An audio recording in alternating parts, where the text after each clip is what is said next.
नमस्कार मित्रों, सत्य की विजय में आपका स्वागत है। मैं हूं विजय त्रिवेदी। आप जिस तरह से हमारे वीडियोज को पसंद कर रहे हैं, शेयर कर रहे हैं, लाइक कर रहे हैं, उसके लिए बहुत बहुत आपका शुक्रिया। और हमारे परिवार को जिस तेजी से, जिस रफ्तार से आप बढ़ा रहे हैं, उसके लिए भी बहुत बहुत आभार। अब आज करते हैं बात आज की एक महत्वपूर्ण घटना की। राजनीति की भी है और टेलीविजन की भी है, सेलिब्रिटी की भी है, तो उस पर चर्चा करते हैं। हिंदुस्तान के एक जमाने में बड़ी टीवी सेलिब्रिटी हुआ, बल्कि कहना चाहिए कि टीवी इंडस्ट्री को उन्होंने एक नई तस्वीर पेश की थी, नई तस्वीर, नया चेहरा दिया था। एक जमाने में हम लोग दूरदर्शन के सीरियल्स देखा करते थे, जिसमें एक गरीब आम इंसान, परिवार, किसान, मध्यम वर्गीय, निम्न मध्यम वर्गीय होता था, लेकिन उस सीरियल ने एक पूरी की पूरी तस्वीर को बदल दिया, एक नए हिंदुस्तान की तस्वीर को पेश किया। क्योंकि सास भी कभी बहू थी, एक बड़ा सीरियल आया था 25 साल पहले 2000 में, और इतना पॉपुलर हुआ कि वो चलता रहा। 1800 एपिसोड्स उसके बने। क्या उम्मीद आप कर सकते हैं इस तरह का? और फिर जो उसमें सुपरस्टार बनी स्मृति ईरानी, वो हिंदुस्तान की राजनीति में आई और उसी तरह से वो छा गई।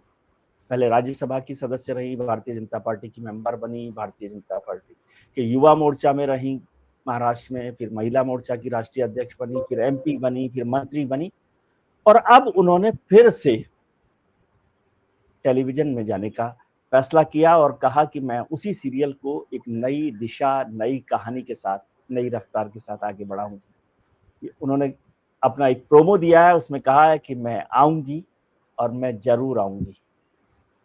तो स्मृति ईरानी को लेकर एक बहुत खूबसूरत किताब, बेस्ट सेलर बुक लिखी अमेठी पर। अमेठी पर उनकी जीत हुई जब वो एमपी बनी। मेरे मित्र हैं, बड़े लेखक हैं, पत्रकार हैं, बहुत सारे सम्मान उन्होंने हासिल किए हैं, अनंत विजय साहब। तो मैंने सोचा कि स्मृति ईरानी पर, या पत्रकारिता का जो एक कहावत होती है कि हॉर्सेस माउथ से ही बात की जाए, यानी ये राहुल गांधी जी के घोड़ों की बात हम नहीं कर रहे। हॉर्सेस माउथ मतलब जो सीधे सीधे जानकारी को रखते हो, अनंत विजय साहब, जो फिल्म पर, टेलीविजन पर, साहित्य पर और पत्रकारिता सब में एक बड़ा हस्ताक्षर है, उनसे ही बात किया जाए।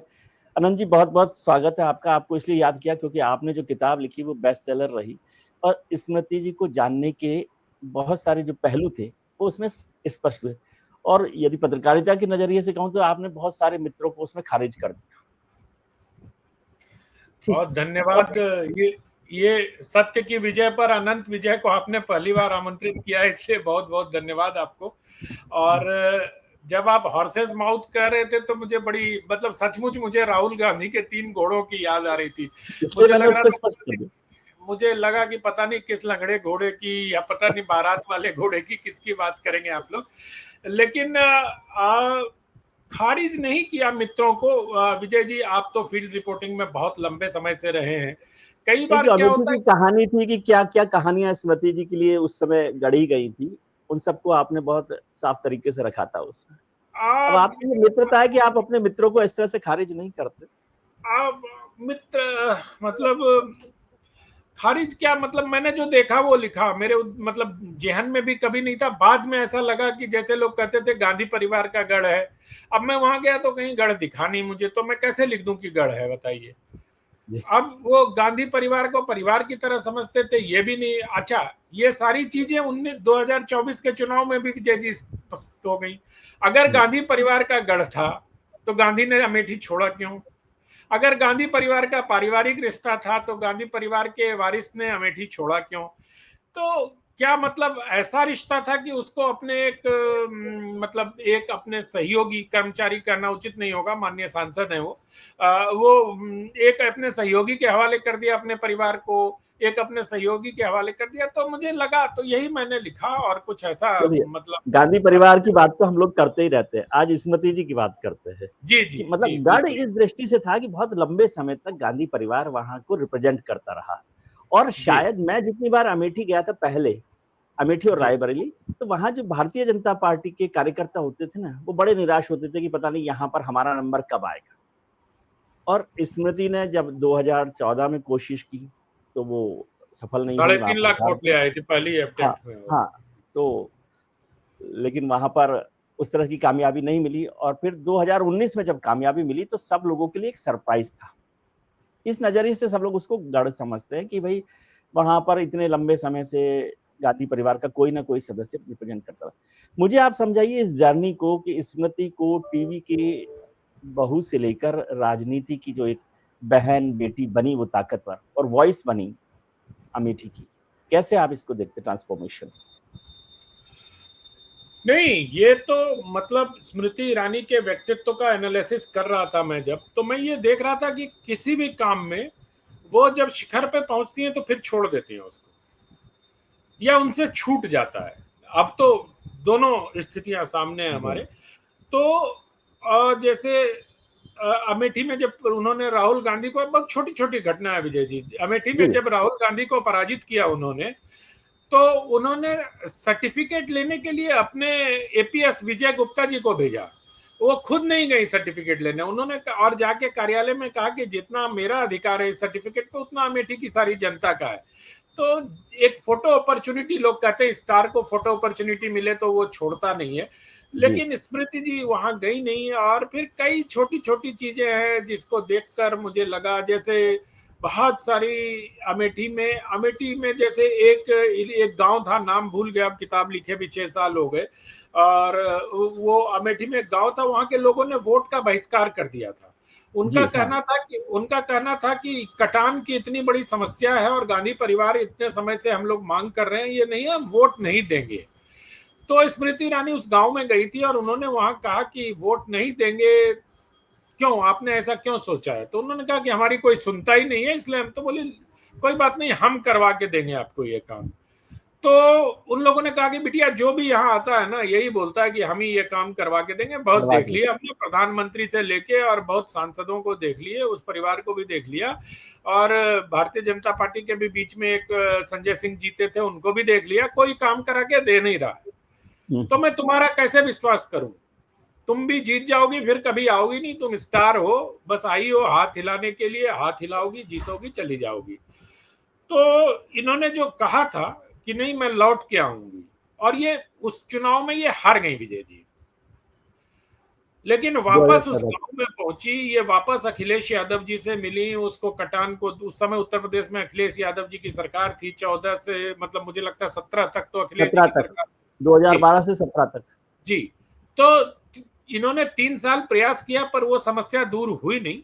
फिर जब योगी की सरकार आई तो फिर इन्होंने योगी जी से मिलकर उस समस्या का निदान करवाया, और इस तरह से एक पूरे गांव में लोकतंत्र में, जो लोकतंत्र को लेकर विमुख हो गया था पूरा गांव, उन्होंने चुनाव में हिस्सेदारी की, और अगले चुनाव में फिर ऐसा माना जाता है कि स्मृति ईरानी को उन लोगों ने वोट दिया। तो ऐसे बहुत सारे छोटे छोटे किस्से हैं, लेकिन ठीक है, वो राजनीति अपना है, और राजनीति की अपनी बयार बहती है, तो किसी को जिता भी देता है, किसी को हरवा भी देता है, और क्या पता भविष्य के गर्भ में क्या हुआ है। नहीं तो जो एक ऐसी सुपरस्टार, देखिए एक और मित्र हमारे रशीद किदवई साहब, अभी उनसे कुछ दिनों पहले बात हो रही थी, उन्होंने एक किताब लिखी नेता अभिनेता जी, उसमें पॉलिटिक्स में आने वाले बहुत सारे नेताओं का उन्होंने जिक्र किया। मैंने कहा अब तो वैसे जरूरत ही नहीं, अब तो अभिनेताओं से आगे है हमारे नेता अभिनेता अभिनय करने में लेकिन स्मृति को लेकर इस तरह का उस गढ़ में जाना, एक तो भारतीय जनता पार्टी ने ये तय किया कि उस लड़ाई को वहां पहुंचाए, क्योंकि उससे पहले वो दिल्ली का चुनाव हारी थी मेरे ख्याल से 2004 में कपिल सिब्बल के खिलाफ, चांदनी चौक से। जी, चांदनी चौक से। तो कोई ऐसा नहीं है कि वो इतनी बड़े था, और वो फिल्म जो टेलीविजन का जो उनका इमेज था वो भी लंबा समय हो गया था उस समय तक, छोटे छोटे, 2007 की बात है शायद, 2007 में उन्होंने छोड़ दिया था। तो क्यों पार्टी ने ऐसा तय किया कि उनको बनाया जाए? और फिर बहुत सारी बातें जो इसमें महत्वपूर्ण है कि वो चुनाव हार गई 2014 का, लोगों ने माना कि उन्होंने बहुत अच्छी लड़ाई लड़ी और चुनाव हार गई, लेकिन प्रधानमंत्री ने पहली बार सरकार में एक हारे हुए एमपी को शामिल किया, मतलब वो राज्यसभा में थी लेकिन चुनाव हार गई थी। क्या ऐसी वजह है कि प्रधानमंत्री नरेंद्र मोदी ने उनको फोन करके कहा कि तुम राष्ट्रपति भवन पहुंचो? क्या ऐसा, मतलब क्या ऐसी मिट्टी है स्मृति की, उसको मैं समझना चाहता हूं आपसे। उस चुनाव में सर 2-3 चुनाव हारे लोगों को मंत्री बनाया गया था, मुझे, आपको अगर ध्यान हो तो स्मृति ईरानी, अरुण जेटली और एक और कोई थे जो हार गए थे चुनाव। अरुण जी भी शायद अमृतसर से चुनाव हार गए थे, और उनको भी हाँ, जी जी जी। तो ये तो प्रधानमंत्री पुराने लोगों में से पार्टी के बहुत अलग किस्म के नेता थे। हाँ, और फिर मतलब मैं सिर्फ उस आधार पे कह रहा हूँ, मैं सिर्फ उस आधार पे कह रहा हूँ कि चुनाव हारे हुए लोगों को। इसका भी बड़ा दिलचस्प किस्सा बताता हूँ आपको विजय जी। स्मृति ईरानी जब शिमला में थी उस दौर में, तो इन्होंने पीयूष गोयल को फोन किया कि इनको जब मंत्री पद का फोन आया कि मंत्री पद की शपथ लेनी है, तो इन्होंने पीयूष गोयल को फोन किया कि क्या मुझे 2 पास मिल जाएंगे राष्ट्रपति भवन जाने के, जब मैं शपथ ले रही होंगी तो मुझे 2 पास मिल सकते हैं क्या। तो पीयूष गोयल जी ने कहा कि भैया आप कैबिनेट मंत्री के तौर पर शपथ ले रहे हो, आप जितने पास चाहोगे उतने पास मिल जाओगे। तब तक इनको ये नहीं पता था कि ये कैबिनेट मंत्री बन रही है, इनको लगा था कि राज्य मंत्री आदि इनको बनाया जाएगा। बना लेंगे, क्योंकि आप याद करिए उस समय निर्मला सीतारमण जी को राज्य मंत्री बनाया गया था राज्य मंत्री और बनाया गया स्मृति ईरानी जी सीधे कैबिनेट मंत्री बनी थी, एचआरडी की, वो भी, है ना। तो कई मतलब मुझे लगता है कि प्रधानमंत्री नरेंद्र मोदी का विश्वास इनको हासिल था, और गुजरात में इन्होंने जो डिस्ट्रिक्ट लेवल पर काम किए थे, जिसका उल्लेख मैंने अपनी पुस्तक अमेठी संग्राम में किया भी है, उससे उनका विश्वास उनको मिला था। और मुझे लगता है कि प्रधानमंत्री ऐसे लोगों को पसंद करते हैं जिनको जो टास्क दिया जाए वो समय पे डिलीवर कर दें।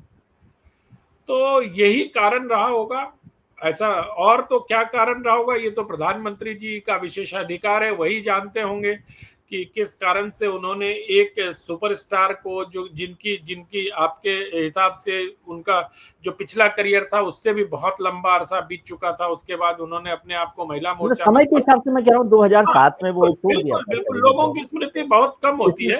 और अब भी जैसे आपने बताया कि वो सीरियल में आने जा रही हैं, तो स्मृति तो छीन हो चुकी होगी लोगों की। अब वो पीढ़ी बिल्कुल बदल चुकी है, अब जो व्यूअरशिप की पीढ़ी होगी वो बिल्कुल अलग आ गई होगी, वो बिल्कुल अलग जनरेशन है, वो भी हाँ। अलग तो तरीके मुझे लगता है कि राजनीति में स्मृति ईरानी ने अपने आप को स्थापित किया था। और न सिर्फ, और एक बात और अब मैं उल्लेख कर ही देता हूं उसका, स्मृति ईरानी ने एक बार नरेंद्र मोदी जी के खिलाफ धरना देने की भी बात की थी, अगर आपको ध्यान हो तो।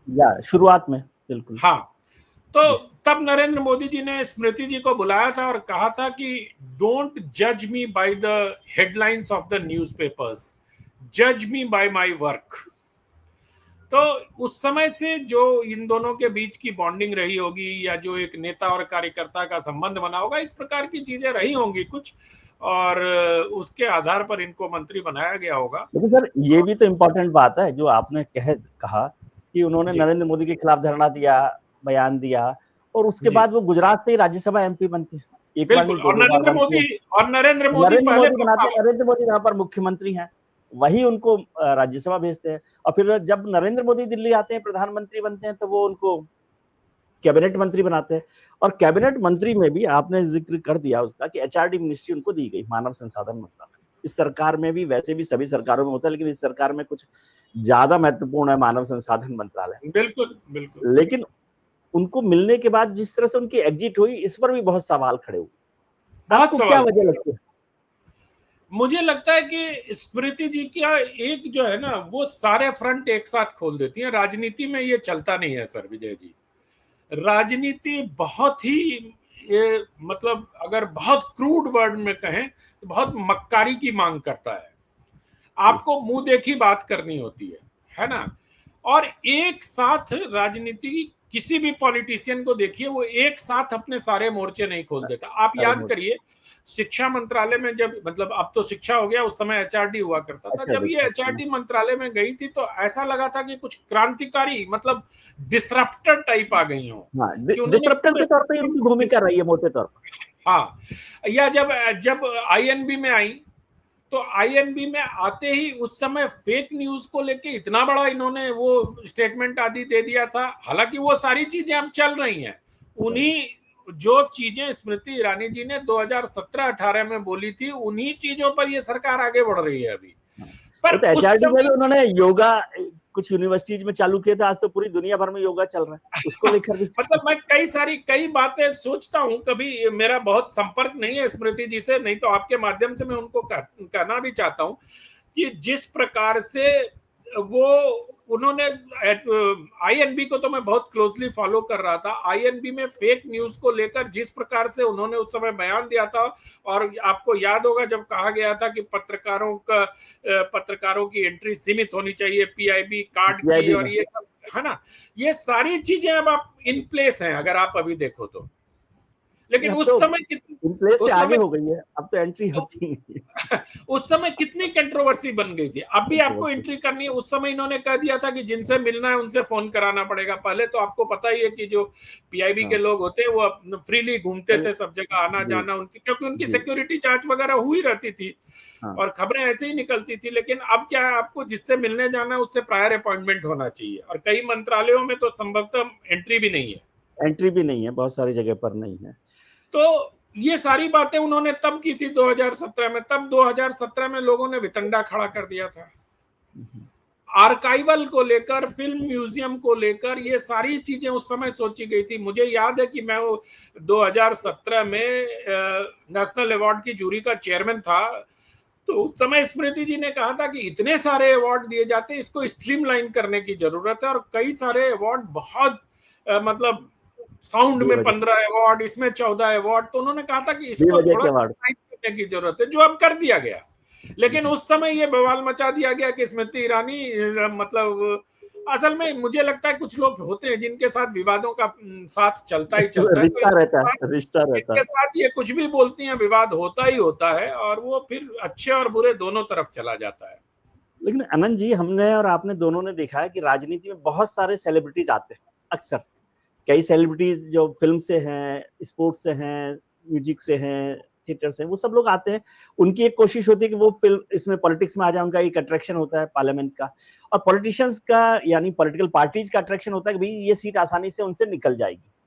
और हमने देखा कि वो लोग, ज्यादातर लोग एक या चुनाव लड़के, 2 चुनाव लड़के, मैंने हेमा मालिनी जी का मैं एक्सेप्शन छोड़ दूं या शत्रुघ्न सिन्हा का छोड़ दूं, और कांग्रेस में सुनील दत्त साहब को, तो बाकी लोगों का कोई मतलब काम वहां पर नहीं होता। वो एक चुनाव लड़ते हैं और फिर कुछ समय बाद उनके पोस्टर लगते हैं कि भाई गुमशुदा एमपी, और उसमें एक एमपी, एक सेलिब्रिटी जो काम कर रहा है, मुझे लगता है उनका ओवर एक्टिविज्म या प्रो एक्टिविज्म, या जिसे आपने डिसरप्शन कहा, या जिसे आपने कहा कि बहुत सारे मोर्चे खोल देती है, इसको कैसे कंट्राडिक्शन देखते हैं? मतलब जो लोग काम ही नहीं करते, जो एमपी बन के गुमशुदा के पोस्टर बन जाते हैं, ज्यादातर लोग राजनीति, मतलब जो सेलिब्रिटीज है, माफ कीजिए, एक तो क्यों बनाते हैं, अभी भी बहुत सारे लोग हैं।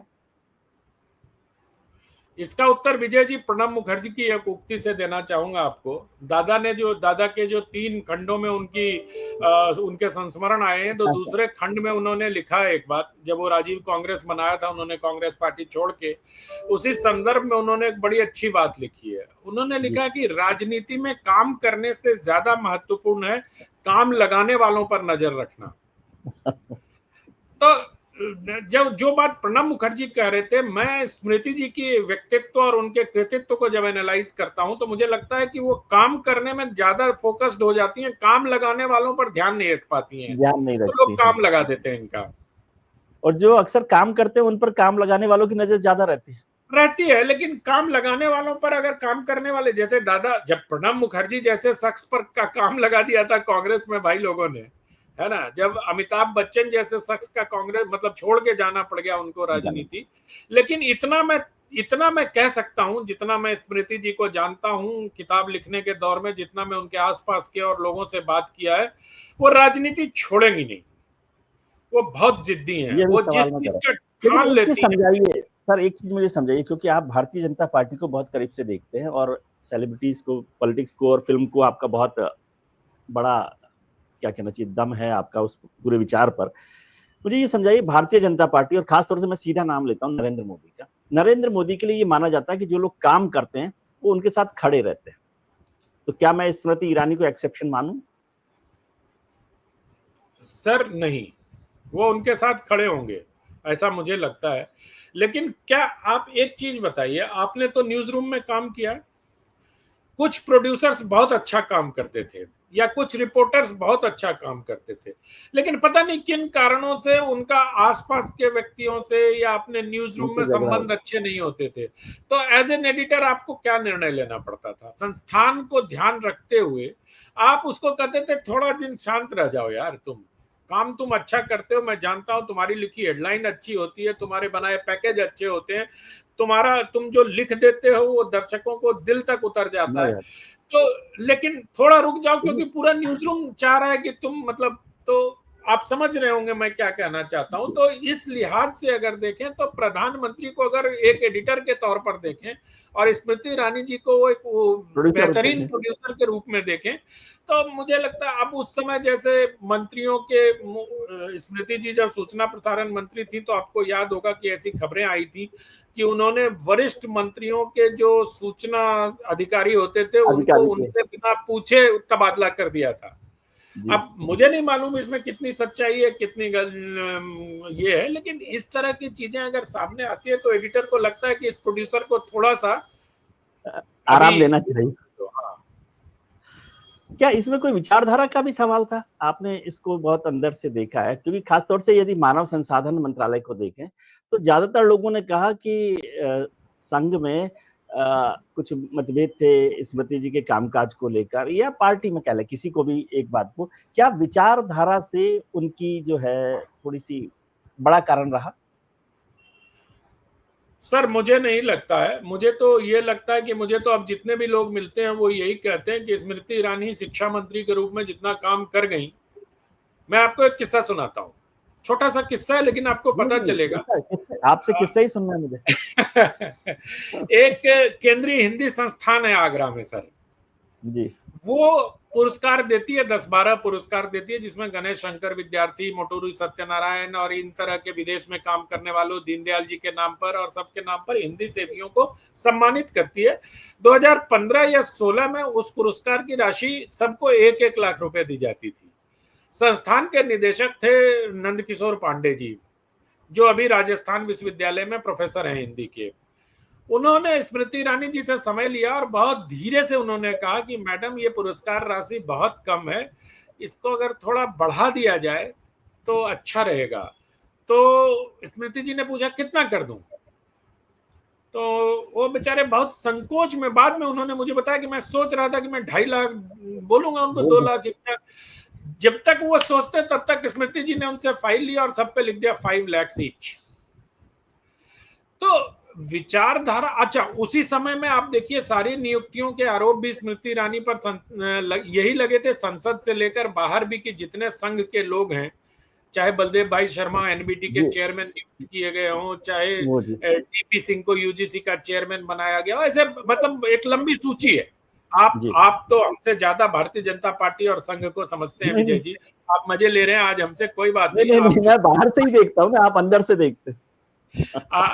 नहीं, ये सब कहने की बात है, लेकिन मैं यही कह रहा हूं कि ऐसे बहुत तमाम लोगों की नियुक्तियों से लेके, अच्छा राष्ट्रीय शिक्षा नीति जो 2020 में आई उसकी बुनियाद कब पड़ी थी ये भी देखना चाहिए, देख लीजिए, है ना। कस्तूरी रंगन साहब को कौन लेके आया था, ये शिक्षा के क्षेत्र में तकनीक का उपयोग किस समय से आरंभ हुआ, ये स्वयं पोर्टल और इतने जितने पोर्टल बनाए गए थे जिस पर सारी पाठ्य सामग्री अपलोड की गई थी, वो सब कब आरंभ हुआ। तो मुझे तो यही लगता है कि वैचारिक रूप से जितने भी शिक्षा मंत्री हुए, धर्मेंद्र जी के अलावा अगर देखा जाए, मतलब धर्मेंद्र जी भी उसमें है, तो किसी से भी स्मृति ईरानी संघ के विचारों को लेकर या संघ का जो रास्ता है उससे कभी विचलित हुई हूं ऐसा मुझे याद नहीं पड़ता। हाँ, अचानक एग्जिट हुई थी ना उनकी, उनका एक काम कर रही थी। स्मृति जी का एक दुर्गुण ये है कि वो यथास्थितिवाद की देवता नहीं है जी, वो निर्णय फौरन लेती हैं, और कई बार जैसे प्रकाश जी के समय देखिए या उनके बाद उनके निशंक जी के समय देखिए, कई सारे निर्णय बहुत दिनों तक होते ही नहीं थे। तो इस लिहाज से अगर आप देखेंगे तो धर्मेंद्र जी और स्मृति जी आपको थोड़ा तेजी से काम करते हुए नजर आएंगे। जी, एक सवाल ये है जो मतलब मैं समझता हूँ कि अमेठी को लेकर, कि जब अमेठी में राहुल गांधी हारे, स्मृति जी ने हराया, तो ज्यादातर लोगों ने कहा कि भाई वो अपनी कॉन्स्टिट्यूंसी को नहीं देखते थे, और स्मृति जी 2014 में हारने के बाद भी वहां पर लगातार लगी रही। और मुझे लगता है 2019 में, आप करेक्ट कर सकते हैं यदि मैं गलत बोल रहा हूँ, 2019 में चुनाव जीतने के बाद भी स्मृति जी ने अमेठी से कोई रिश्ता नहीं छोड़ा था, बल्कि काम वहां पर वो लगातार करती रही, जाती रही, घर भी बना लिया। तो फिर ऐसी क्या वजह रही कि 2024 में वो चुनाव हार गए, और वो भी किशोरी लाल जी से? यदि आप कहें कि भाई गांधी परिवार के नहीं है, जो भी है, लेकिन वो तो खैर वहां पर देख रहे थे। अब वजह बहुत है, मतलब ये तो एक अलग किताब का विषय है। नहीं, आप मैं किताब लिख दीजिएगा, छोटा सा नहीं विषय नहीं मुझे मैं बता। किताब लिखूंगा कि नहीं लिखूंगा ये अभी मुझे कोई प्रेरक चीज अगर मिलेगी तभी मैं लिखूंगा। लेकिन ये प्रश्न बहुत वाजिब है, इसको इसको ढूंढना भी चाहिए। और मुझे लगता है कि राजनेताओं को काम करने से ज्यादा आश्वासन का रास्ता पकड़ना चाहिए। स्मृति जी को काम नहीं करना चाहिए था इतना। उनके हार की वजह उनकी अति सक्रियता और सबके काम कर देने का। उन्हें आश्वासन पे रखो ना, लोग आपके साथ लगे रहेंगे। जब क्राइसिस ही नहीं बना के रखोगे तो क्राइसिस रिजॉल्व कर दोगे तो रिजॉल्व कैसे कैसे काम होगा, होगा? कैसे कर? नहीं, क्या आपको क्राइसिस लगता है कि अगर आपसे, अगर मुझे विजय जी से कुछ उम्मीद बची रहेगी, अब मैं विजय जी के पास गया, विजय जी मुझे मेरा ये काम है करवा दो, विजय जी ने फौरन करवा दिया, तो मैं तो विजय जी खत्म से बात। ठीक है मिलेंगे तो दुआ नमस्त सलाम कर लूंगा, बाकी तो अपने काम। लेकिन विजय जी अगर लटकाए रखेंगे, अरे आनंद जी शाम को आइए, अच्छा मैंने उसको कहा है, उसको बुलाया, मैं परसों उसको तो कह वो दूंगा, चलता रहेगा। तो फिर मैं लगातार विजय जी के संपर्क में रहूंगा। तो मुझे क्या लगता है कि स्मृति ईरानी को बहुत काम नहीं करना चाहिए था। क्या आपको लगता है कि उन्होंने जितनी सक्रियता दिखाई, और आपने कहा कि बहुत काम किया, क्योंकि मैं अमेठी गया तो लोगों ने कहा कि काम बहुत किया। मैं जब चुनाव था 2024 का, तब भी वहां क्या हर्ट हुई वो ज्यादा इस घटना से, मतलब इस नतीजे से? मतलब पॉलिटिक्स में तो हारना जीतना चलता है, और वो तो पहले भी हार चुकी, कोई ऐसा बड़ी बात नहीं थी, दो बार चुनाव हार चुकी थी, चांदनी मेरी चौक में उसके भी बाद और यहाँ। मेरा उसके बाद उनसे संपर्क नहीं हुआ। एक एक जगह किसी समारोह में वो मिली भी तो बस दुआ सलाम हुआ, इस तरह से मुझे लगता नहीं है। लेकिन जिस प्रकार से, मैं हमेशा आपके साथ भी चर्चा में कहता हूं कि भारतीय जनता पार्टी में जो घटित हो रहा है उसको देख के कुछ अनुमान लगा सकते हैं आप। तो जिस प्रकार से स्मृति ईरानी 2014 में चुनाव हारने के बाद अमेठी निरंतर जाती रही, 2024 में चुनाव हारने के एक साल बाद स्मृति ईरानी जी अमेठी गईं, तो इससे कुछ अनुमान तो लगाया ही जा इसीलिए मैं सकता पूछ है रहा हूँ, कि क्योंकि वो 27 मई 2024 को गई, उसके बाद 2025 को गई है, जी, एक साल बाद गई हैं वहां एक पर, साल तो बाद। कुछ इसका मतलब है कि कुछ तो बात है।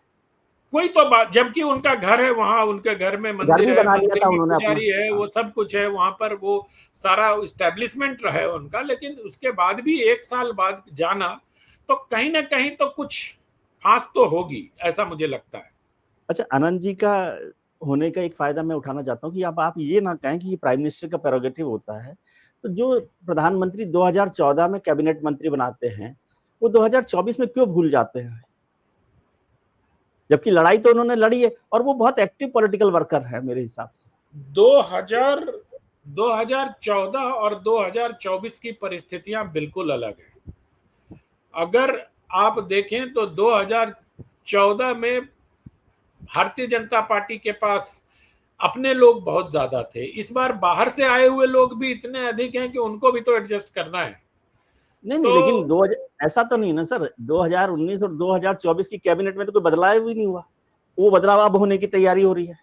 नहीं, बदलाव तो काफी हुए सर। अगर आप मतलब बड़े देखें तो बड़े पैमाने पर, टॉप टॉप जो बड़े लोग, टॉप 7-8 को छोड़ दें हाँ, वो तो बड़े लोग तो सब रहे ना वहां। हाँ, बड़े लोग सब रहे। बल्कि निर्मला जी का तो रिकॉर्ड भी बना, लॉन्गेस्ट सर्विंग रिकॉर्ड भी बन फाइनेंस गया। मिनिस्टर हाँ हो गई, है जी। ना।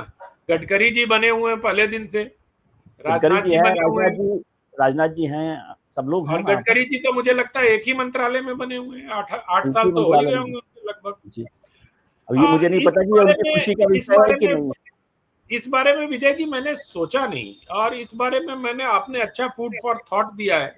मैं इस पर, I will come back to you, किसी और दिन बुलाइएगा तो इस पर मैं थोड़ा रिसर्च कर लूं। क्योंकि ये भी इम्पोर्टेंट सवाल ये है, एक लोगों के अच्छी मन में चर्चा रहता हो सकती है इस पर, बिल्कुल है। मैं एक सहमत हूं। आखिरी सवाल कि जब उन्होंने कहा कि मैं आऊंगी, वो सास जो सीरियल है उसके प्रोमो में वो कह रही हैं, क्या आपको ये स्मृति ईरानी की पॉलिटिकल एग्जिट लगती है? बिल्कुल नहीं, बिल्कुल नहीं।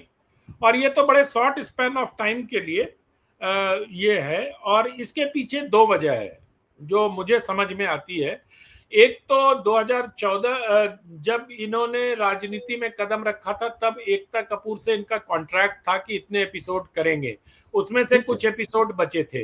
एक तो ये वजह है, इस वजह को आसानी से हटाया भी जा सकता था, ये मैं मानता हूँ। लेकिन वो तो उसको 2007 में छोड़ दिया, फिर 2008 में कुछ काम किया, और आज एकता कपूर को और स्मृति ईरानी में, मतलब भले ही उनके रिश्ते बहुत अच्छे भी रहे और दोस्ती भी रही और बहुत बाद में बदले भी, लेकिन कोई स्मृति ईरानी को शर्तों में मान सकते हो ऐसा तो है नहीं। मैं केवल इस इसीलिए वजह से नहीं जा मैंने इसलिए कहा कि ये एक मतलब कारण हो सकता है जिसको दरकिनार भी किया जा सकता हो। दूसरा कारण जो मुझे समझ में आता है कि स्मृति ईरानी की जनता की नब्ज पर पकड़ बहुत शानदार है, और खास तौर पर जो आभासी दुनिया है, उनको मालूम है कि कैसे इस 8 इंच के मोबाइल का उपयोग किया जा सकता है। आप देखिए विजय जी, अगर आपको याद करिए, क्योंकि सास भी कभी बहू थी को कुछ लोगों ने बड़ा रिग्रेसिव सीरियल बता दिया था। अब मैं फिर से देख रहा हूं उसको, क्योंकि मैं उस पर कुछ काम कर रहा हूं उस सीरीज पे, क्योंकि वो एक टर्निंग पॉइंट है इंडियन टेलीविजन इंडस्ट्री का। आपने अपने ओपनिंग रिमार्क्स में कहा भी। तो मुझे कुछ चीजें ऐसी दिखाई दी उसमें, जैसे उस जमाने में मैरिटल रेप पर उस पर एपिसोड है, कई एपिसोड जी, है ना। और वो मुझे आप याद और वो करिए कि बहू भी ताकतवर बहू है उस घर में। हाँ, एक पारंपरिक हिंदू परिवार में ताकतवर भी है, समावेशी भी है, समावेशी भी है। उसमें कहीं ना कहीं अपने संयुक्त परिवार को साथ लेकर चलने का एक जज्बा भी है। कहीं ना कहीं पति गलत करे तो उसको मतलब बुली करने का वो भी है, जवाब देने की क्षमता भी है। तो एक भारतीय नारी के साथ साथ उसको लोगों ने कह दिया भारी गहने पहन के, उल्टा पल्ला की साड़ी पहन के, लेकिन उनकी कहानी को अगर मैं सूक्ष्मता से एनालाइज कर रहा हूं इन दिनों, तो मुझे वो रिग्रेसिव से ज्यादा प्रोग्रेसिव लगती है, क्योंकि मैरिटल रेप का बड़ा मुद्दा उस सीरियल में उठाया गया था। और इसके लिए एकता कपूर और स्मृति ईरानी, इन दोनों को मुझे लगता है कि क्योंकि उस समय स्मृति ईरानी इतनी बड़ी स्टार हो चुकी थी कि वो मना कर सकती थी, और कुछ मुद्दों पे आपको याद होगा कि स्मृति ईरानी ने बीच में छोड़ भी दिया था उस सीरीज को। वही मैंने कहा ना, 2007 में उन्होंने छोड़ दिया। हाँ, तो इन सब चीजों को देखते हुए मुझे लगता है कि इनके दिमाग में कहीं ना कहीं जरूर कुछ बात चल रही होगी कि कैसे इस मीडियम का उपयोग कुछ इस तरह के मुद्दों को, और जो कल बयान जारी हुआ है, जो उसमें भी मुझे ये लगता है कि उस बात के संकेत हैं कि इन मुद्दों को उठाया जाएगा इस सीरीज में। जाहिर सी बात है, कोई सीरीज बना रहा है तो प्रॉफिट के लिए ही बना रहा होगा, ये तो एकदम ही स्पष्ट बात है। लेकिन उसके प्रॉफिट के साथ साथ अगर कुछ मुद्दे भी उठ जाएं, तो मुझे लगता है कि ये अभी रुक के ठहर के इस पे टिप्पणी करनी चाहिए। लेकिन हाँ, इतना मैं जरूर मानता हूं कि स्मृति ईरानी राजनीति छोड़ के नहीं जाएगी। नहीं, जो उन्होंने लिखा, उन्होंने एक इंटरव्यू दिया है पीटीआई को, उसमें कहा कि return to a story the redefined Indian television and reshaped my own life. अब एक बात इसमें जोड़ देता हूं मैं कि आपके जितने मित्र हैं, मेरे भी हैं, मैं जब क्रेडिट आपको ही दे रहा है सारा, कि वो तो अभी अध्यक्ष बना रहे थे स्मृति जी को, और अभी अध्यक्ष बना नहीं कोई। ऐसे समय में उनकी एग्जिट जो है, क्या ये नाराजगी तो नहीं कि भाई उनको अध्यक्ष नहीं बनाया गया, या कोई जो जिम्मेदारी बड़ी मिलनी चाहिए थी सरकार में नहीं मिली, संगठन में मिल जाए? ऐसे भी सवाल तो होते हैं ना, मतलब कोई ह्यूमन बीइंग के तौर पर भी देखते हैं। और आपने ये खबर तो पहले ही खारिज कर दिया कि अध्यक्ष बनने वाली नहीं। मुझे तो विजय जी ऐसा लगता है कि अध्यक्ष ना हम बना पाएंगे ना आप बना पाएंगे। जिनको अध्यक्ष बनाना है वो दोनों खामोश हैं, है ना, या चारों खामोश हैं। दो कुछ जगह अगर थोड़ा बड़ा भी कर दे, हम दो इधर से दो उधर से, चार लोग कर ले तो दो लोग खामोश हैं। हम अननेसेसरी हर दिन एक नया, और अध्यक्ष पर मैं बड़ी मनोरंजक बात शायद आप ही से सुबह कर रहा था कि 20 आदमियों का नाम ले लो या 25, जितने भी संभावित हैं, हर दिन एक का नाम ले लो, और जो बन जाए उसका ट्वीट कोट करके चला दो कि देखो मैंने तो 20 दिन पहले ही कहा था मेरे सूत्र सबसे बढ़िया है। ऐसा चलता नहीं है। ये नरेंद्र मोदी और मोहन भागवत जी का संघ और भारतीय जनता पार्टी है। ये अटल जी और सुदर्शन जी का जमाना नहीं है।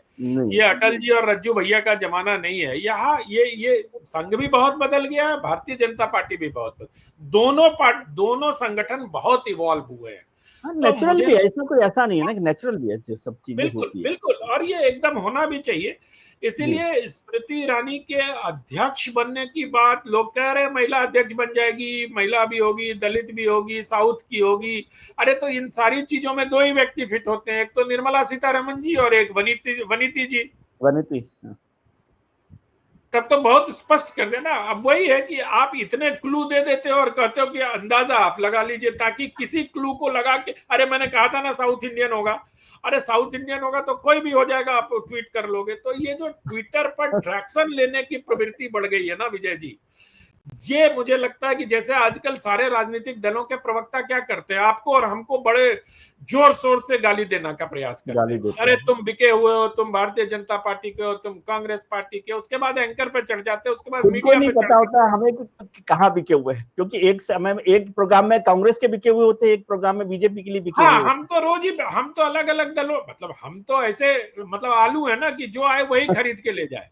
तो ऐसा लगता है, लेकिन कोई माई का लाल अभी पैदा हुआ नहीं है जो आमतौर पर मैं ये मानता हूं कि 95% पत्रकारों को खरीद सके। ये मैं बहुत बड़ी बात नहीं कह रहा हूं, लेकिन मैं बहुत, मुझे भरोसा है अपनी फ्रेटर्निटी पे कि 2-4-5% लोग हर जगह होते हैं जो बिकते होंगे, बिक जाते होंगे। लेकिन हमारे आपके लेवल के पत्रकारों को, लेवल से मेरा मतलब है कि हम लोगों की जो मतलब मैनेजरियल, हाँ, लेकिन उसको बिकना बिकाना, तो वो लोग क्या करते हैं, वो ट्रैक्शन के लिए करते हैं। तो यही ट्रैक्शन वाले ही आजकल अध्यक्ष चुना रहे हैं भारतीय जनता पार्टी के, बना भी रहे हैं। और ऐसे बोलेंगे जैसे लगता है जैसे उनके सामने अभी मोहन जी ने ऐसा कहा हो, नरेंद्र मोदी ने कहा हो, नरेंद्र मोदी ने अमित शाह को बोल दिया, अमित शाह ने नड्डा जी को बोल दिया, और नड्डा जी चले गए हैं बीएल संतोष के पास, और बीएल संतोष अरुण कुमार जी से मिल लिए, अरुण कुमार जी को दत्ता जी को पहुंचा दिए, दत्ता जी संचालक जी से बात कर लेंगे और फाइनल हो जाएगा अध्यक्ष। तो इतने विश्वास के साथ ये पूरा चेन समझाया जाता है कि लगता है यार हाँ सचमुच, और इसी चेन में अभी कुछ कई लोगों उससे उनको भी लगे कि हाँ कहीं ऐसा ही तो नहीं हो रहा। हाँ बिल्कुल, हम भी कई बार आप लोगों के आत्मविश्वास को देखकर एकदम मान लेते हैं कि अरे सही में विजय जी को पता होगा भाई। लेकिन फिर देखता हूँ कि अगले दिन विजय जी कह रहे हैं कि यार जो इस परीक्षा में पता है पास नहीं होना, उसमें अपीयर क्यों होना। तो हम तो नहीं हो रहे उसमें। चलिए, बहुत बहुत शुक्रिया आपका, और हमारी तरफ से स्मृति ईरानी जी को भी एक नई पारी के लिए बहुत शुभकामनाएं। वो दोनों जगह बने रहे, उसके लिए भी बहुत शुभकामनाएं, और आपका बहुत धन्यवाद। बहुत धन्यवाद सर, नमस्कार। अनंत विजय जी के साथ ये बातचीत आप देख रहे थे। आप अपना ख्याल रखिए और उनका ख्याल रखिए जो आपका ख्याल रखते हैं। अपने मित्रों, परिजनों, रिश्तेदारों के साथ खुश रहिए, मस्त रहिए, व्यस्त रहिए, स्वस्थ रहिए। नमस्कार, आभार।